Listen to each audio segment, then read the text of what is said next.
मक्का के अमीर घरानों में से एक ऐसे सहाबी भी थे जिनके पहनने के लिए कभी यमन का महंगा कपड़ा आया करता था, मगर जब वो शहीद हुए तो उनके जिस्म को ढांपने के लिए पूरा कफन का कपड़ा भी मयसर न था।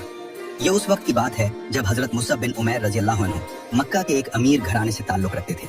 माँ की इकलौती आंख के तारे थे और माँ हर ख्वाहिश पूरी करती थी। मुसअब रजी अल्लाह अन्हु के कपड़े यमन से आते थे। खुशबू इतनी महंगी लगाते थे कि जब वो किसी गली से गुजरते तो लोग खुशबू सूंघ कर पहचान लेते कि मुसअब आ रहा है।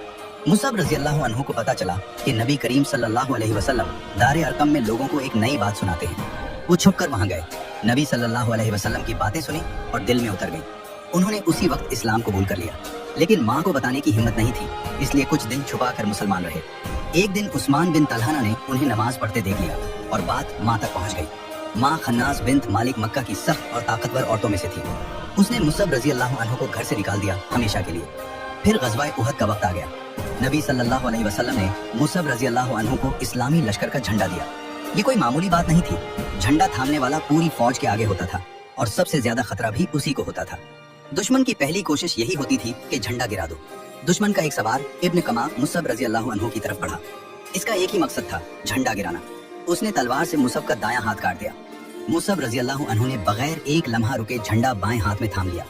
इब्न कमा ने दूसरा वार किया और बायां हाथ भी काट दिया। मुसअब रजी अल्लाह अन्हु ने झंडा सीने से लगा लिया और अपने कटे हुए बाजुओं से थामे रखा। झंडा जमीन पर नहीं गिरने दिया। फिर इब्न कमा ने तीसरा वार किया और मुसअब रजी अल्लाह अन्हु शहीद हो गए।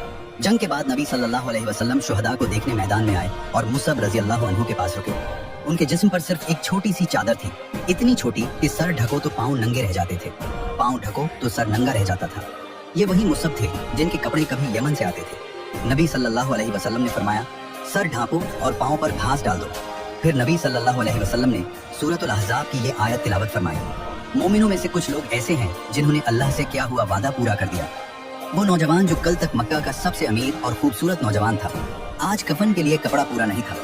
दोनों हाथ कट गए, लेकिन इस्लाम का झंडा गिरने नहीं दिया और नबी करीम सल्लल्लाहु अलैहि वसल्लम ने खुद उनका नमाज जनाजा पढ़ा।